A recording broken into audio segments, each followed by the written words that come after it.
New Year, new polymer money. Yan ang dapat asahan ng publiko sa susunod na taon dahil papasok na sa sirkulasyon ang mga bagong perang papel na may mga bagong disenyo at tiyak na mas matibay.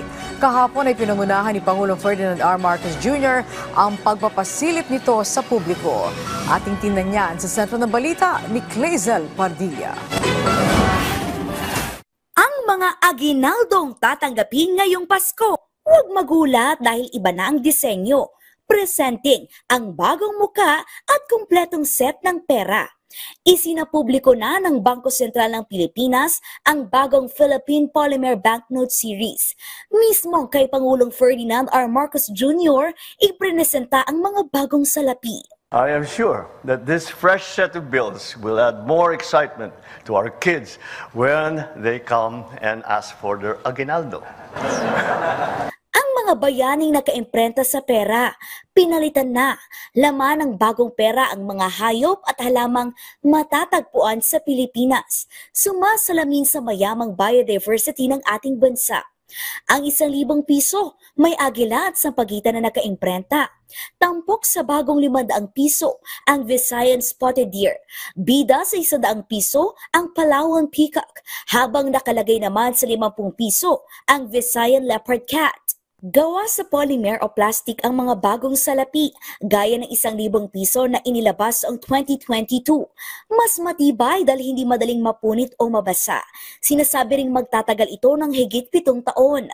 Mas ligtas dahil nilagyan ng mga advanced security feature tulad ng hologram.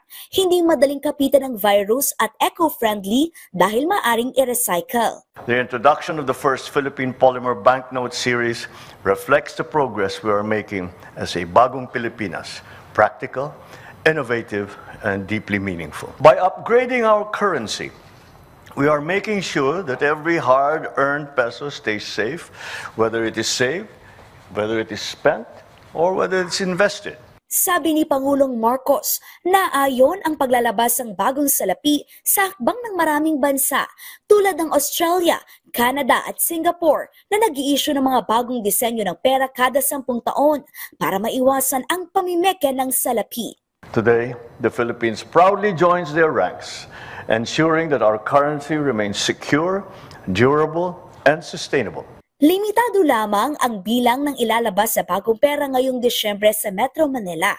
Inaasahan ang malawakang distribusyon nito pagdating ng Enero. Paglilinaw ng BSP, ang mga lumang pera ay mananatiling legal tender pero maaring ipalit sa mga bagong salapi.